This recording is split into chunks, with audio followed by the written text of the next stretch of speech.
top story tonight, the latest on the devastating flooding at a doggy daycare in Northeast. We are now hearing from city leaders days after 10 dogs were killed.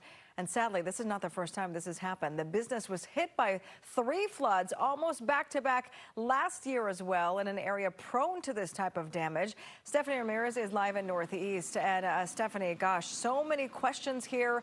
Has this place shut down? What are they going to do about it? What safety measures were in place? Absolutely, Sharon. First, we want to talk about, though, what the mayor's office had said was that reporters would get a timeline of events that happened on Monday, more information, especially on the 911 calls and the response to the location here. First responders were on scene almost immediately, helping people trapped in cars in floods on Rhode Island Avenue Northeast. But there's a question of whether there was another OUC or 911 call center mistake that delayed first responders to getting help and getting to the employees and the family pets stuck inside district dogs after the flooding happened there. The mayor's office did not end up providing a timeline today at a news conference that the mayor held, and at one point the director for the city's Office of Emergency Management was almost literally dodging questions on whether he had even heard the 911 calls from the business that day. We can tell you on listening to the dispatch emergency recording site Open Megahertz that at one point you hear a call for a water leak. That's a little after 5. And then about 11 minutes after that, you hear a call for people trapped inside the business here. What officials did talk about today, though, is the impact that they say global warming is having on the city this summer. What we saw the other day, we are experiencing the impacts of climate change. There's no question to that. I was on the scene last year for flooding there, which is nothing like what we saw yesterday. How long have they known about climate change? It didn't start this summer. The last man you heard there, his dog Molly was one of the 10 dogs that died in Monday's flooding. Today we spoke with 3 owners of 3 dogs that died here, and they say the city had plenty of time to prepare.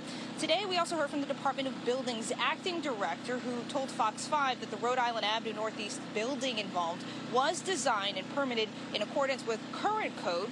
They inspected it after last year's damaging floods and advised district dogs to get 30-inch high barriers, which we're told were in place, but were obviously overwhelmed in Monday's storms. D.C. Water said that they did and do regularly inspect the drains, but the mayor told me that it wouldn't have had an impact or wouldn't have made an impact on Monday's rains. The storms were that bad. Molly's owner says they feel the city is partially responsible, but multiple dog owners are also speaking out today, furious with the owner of district dogs, one in particular. They want to know from the owner whether their family pets were drowned because the pets were locked in kennels. And they say an action plan should have been enacted as soon as the city started sending out storm warnings.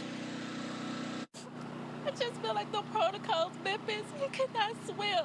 So what was put in place for dogs that can't swim? I was supposed to be celebrating his birthday on August the 15th. He would have been 1 year old. My baby's gone.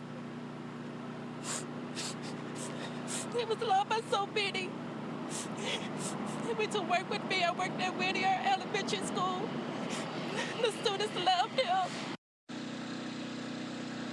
Guys, in a new statement sent today by a district dogs company spokesperson, it says partially that within minutes of observing high water in the area, staff began to take appropriate actions to move dogs in our care to the highest location in our facility. Within a few minutes, the water had risen to approximately 6 feet outside our location. Staff were following emergency procedures as the glass gave way and the building flooded.